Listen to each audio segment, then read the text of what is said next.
নমস্কার বন্ধু, astrology 24x7 YouTube চ্যানেলে আপনাকে আরও একবার স্বাগত। আমি আপনাদের বন্ধু শ্যামল। বন্ধুর সঙ্গে থাকুন, ভালো থাকুন। আমার তরফ থেকে প্রাণ ভরা ভালোবাসা আপনাদের সকলের জন্য রইল। শুরু করব মেষ রাশির বন্ধুদের জন্য অক্টোবর 2024 কেমন যেতে পারে সে সম্পর্কে বিস্তারিত আলোচনা। আপনার রাশি বা লগ্নভাবে এই মাসেতে তো কোনো গ্রহ থাকছে না। রাশি অধিপতি গ্রহ আপনার মঙ্গলদেব তৃতীয় ভাবেতে অবস্থান করছে, 20 তারিখ পর্যন্ত এখানে থাকবে, তারপর চতুর্থ ভাবেতে গমন করে যাবে। আপনার রাশিপতি এবং অষ্টমপতি তৃতীয় ভাবেতে আছে এবং এখান থেকে আপনার দৃষ্টি পড়ছে আপনার দশম, নবম এবং ষষ্ঠ ভাবকে দেখছে। এবং ষষ্ঠ ভাবেতে উল্লেখযোগ্যভাবে কেতু, বুধ এবং রবির অবস্থান থাকবে এই মাসেতে। কেতু, বুধ এবং রবির অবস্থান থাকছে এখানেতে। তো বুধও আপনার 10 তারিখের পর সপ্তম ভাবেতে যাবে, বেটার হবে। আর রবিদেবও আপনার হচ্ছে গিয়ে 17 তারিখের পরে সপ্তম ভাবেতে গমন করে যাবে। অপরদিকে দেখুন, অষ্টম ভাবেতে আপনার শনিদেব এবং রাহুর একটা দৃষ্টি পড়ছে, বৃহস্পতিরও যদিও বা দৃষ্টি পড়ছে। তো শরীর স্বাস্থ্যের ব্যাপারে আপনাকে কিন্তু সচেতন হতে হবে এই মাসটাতে, বিশেষভাবে সচেতন হতে হবে। শরীর স্বাস্থ্য খারাপ যাওয়ার একটা সম্ভাবনা দেখা দিতে পারে। যাদের রক্তঘটিত কোনো পীড়া আছে, বুকে ব্যথা বা বুক জ্বালা বা অম্বলের রোগ, পাকস্থলী বা অন্ত্রের কোনো প্রবলেম আছে, তাদেরকে বিশেষভাবে সতর্ক থাকতে হবে খাওয়া দাওয়ার দিকে। এবং জলবাহিত কোনো পীড়াতে হয়তো আপনি আক্রান্ত হতে পারেন এই মাসে। তা সেই ব্যাপারে কিন্তু আপনাদের ভীষণভাবে সচেতন হতে হবে। এই মাসটা প্রথম দিকটা তো বিশেষ করে সচেতন থাকতে হবে। চিকিৎসার প্রয়োজনে হয়তো খরচ খরচা আপনাদের বেশি হতে পারে এই মাসেতে। স্বাস্থ্যের ব্যাপারে সচেতন হন এই মাসটায়, ব্যয়ের পরিমাণ বাড়তে পারে চিকিৎসা সংক্রান্ত ক্ষেত্রে।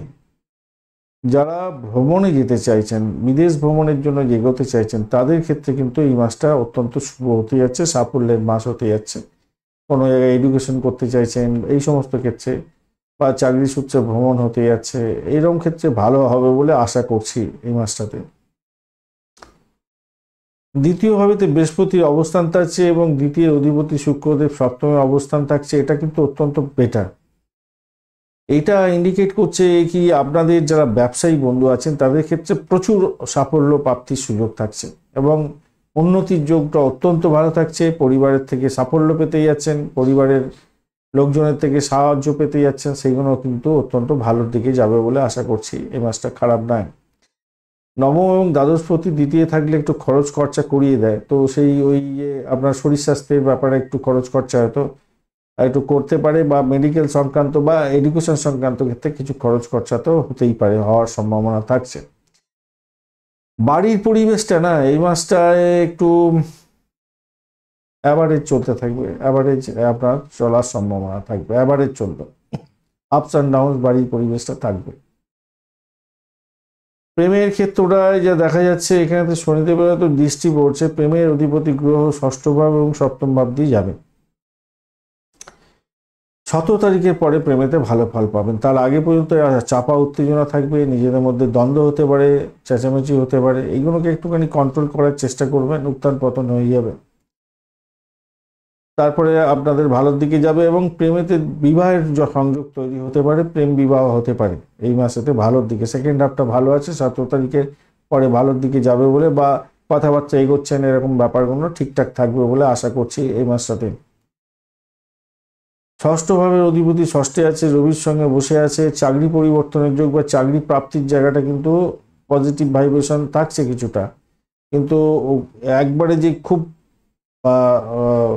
ভালো হবে তা বলবো না। শিক্ষার্থী বন্ধুদের বলবো কঠিন চ্যালেঞ্জের মুখোমুখি হবেন, কঠোর পরিশ্রম করতে হবে এবং তবেই সাফল্য এনে দেবে, এটা কিন্তু আপনাকে মাথায় রেখে চলতে হবে। দাম্পত্য জীবন তো বললাম, শরীর স্বাস্থ্যের ব্যাপারে বলেছি, হঠকারী সিদ্ধান্ত নেবেন না ভাই শরীর স্বাস্থ্যের ব্যাপারে। বিদেশ যাত্রার ক্ষেত্রে বলা হয়েছে। চাকরির জায়গাটার ক্ষেত্রে আসি, চাকরির জায়গাটায় দেখুন, চাকরির অধিপতি গ্রহ কিন্তু শনিদেব আপনার একাদশে বসে আছে, পজিটিভ। কিন্তু বৃহস্পতির দৃষ্টি পড়ছে দশমে, পজিটিভ। নেগেটিভ হচ্ছে কি আপনার অষ্টম এবং আপনার রাশিপতি তৃতীয়ভাবে বসে থেকে আপনার দশম ভাবকে দেখতে থাকছে। তো এরকম একটা পরিস্থিতিতে কর্মক্ষেত্রে কিন্তু আপনার চাকরিতে কঠোর পরিশ্রম করতে হবে। আর বয়স্ক কোনো ব্যক্তির সঙ্গে ঝুট ঝামেলায় যাবেন না, তর্ক বিতর্ক কারোর সঙ্গে করতে যাবেন না। এটা যদি কন্ট্রোল করতে পারেন এবং আপনার সহকর্মীদের সঙ্গে মিলমিশ বজায় রাখতে পারেন, কাজের প্রশংসা প্রাপ্তির সুযোগ থাকছে এবং নতুন ভালো সুযোগ চাকরির ক্ষেত্রে হওয়ার সম্ভাবনা থাকবে। বিরোধীরা তো সবসময় বিরোধিতা করবেই। ষষ্ঠভাবেতে বুধ রবি কেতুর অবস্থান থাকছে এবং ফার্স্ট হাফটা তো আপনার 7 তারিখ পর্যন্ত একটা সমস্যা সংকুলতা এরকম থাকবে, তো সেখান থেকে বেরিয়ে আসতে পারবেন, এটা নিশ্চিত। সাফল্যটা আপনার হাতের মুঠোয়। আপনি যদি গোঁড়ামি করেন এবং সকলের সঙ্গে ঝঞ্ঝাটের মধ্যে জড়িয়ে পড়েন, অফিস পলিটিক্সে জড়িয়ে পড়েন, তাহলেই সমস্যা হবে। আদারওয়াইজ কিন্তু খুব একটা খারাপ নয়, চাকরির জায়গাটা অত্যন্ত শুভ ফল পাবেন বলে আশা করছি। তো এই পর্যন্ত, ধন্যবাদ ভিডিওটি দেখার জন্য, আর একটা লাইক শেয়ার কমেন্ট করার জন্য অনুরোধ রইল। আর দৈনিক রাশিফলটা অবশ্যই দেখবেন, প্রত্যেকদিন দিই আপনাদের আপডেট। আর পঞ্চাঙ্গের ভিডিও দেওয়া থাকে, যারা সময় সম্পর্কে ওয়াকিবল, সময় নিয়ে কাজকর্ম করতে চান তাদের ক্ষেত্রে তো পঞ্চাঙ্গটা অত্যন্ত গুরুত্বপূর্ণ। পঞ্চাঙ্গ দেখবেন আর ফলো আপ করার চেষ্টা করুন। মাসিক রাশিফল এবং দৈনিক রাশিফলকে ম্যাচ করে চলবার চেষ্টা করুন, অনেকটাই উপকার পাবেন বলে আশা করছি। বন্ধু, সঙ্গে থাকুন, ভালো থাকুন।